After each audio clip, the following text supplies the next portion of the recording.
6 শিশু মৃত্যুর ঘটনায় স্বাস্থ্য মন্ত্রণালয়ের শোকজের জবাব দিয়েছে আদ্দিন হাসপাতাল কর্তৃপক্ষ। তবে সেই ব্যাখ্যায় সন্তুষ্ট নয় সরকার।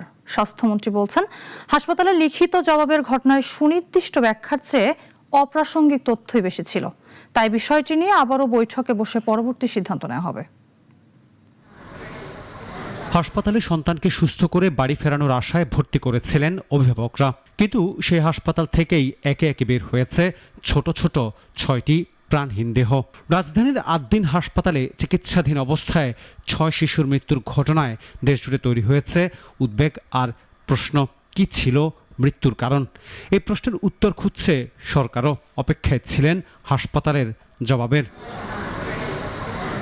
সচিবালয়ে নিজ দপ্তরে সাংবাদিকদের সঙ্গে আলাপকালে স্বাস্থ্যমন্ত্রী বলেন, আদ্দিন হাসপাতালের পক্ষ থেকে দেয়া লিখিত জবাবে প্রয়োজনীয় তথ্যের বাইরে অনেক অপ্রাসঙ্গিক বিষয় উল্লেখ করা হয়েছে।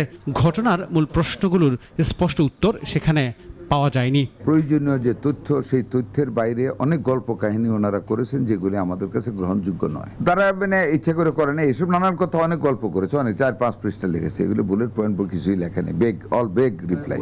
শিশু মৃত্যুর মতো স্পর্শকাতর ঘটনায় কোনো ধরনের অস্পষ্টতা গ্রহণযোগ্য নয় বলেও জানান মন্ত্রী। আমরা আজকে সংসদের ফাঁকে মিটিংয়ে বসে আমরা কি করতে যাচ্ছি সেটা আমরা সিদ্ধান্ত গ্রহণ করে আপনাদেরকে জানাবো। সন্তুষ্ট না, ভিত্তিহীন বলবো না, প্রতিটি মৃত্যু শুধু একটি পরিসংখ্যান নয়, একটি পরিবারের স্বপ্ন ভঙ্গের গল্প। তাই বিষয়টি গুরুত্বের সঙ্গে বিবেচনা করবে সরকার, এমন প্রত্যাশা জনমনে। আমরা দেখছি, আমরা সন্তুষ্ট হই না। আনোয়ার হোসেন, নাগরিক, ঢাকা।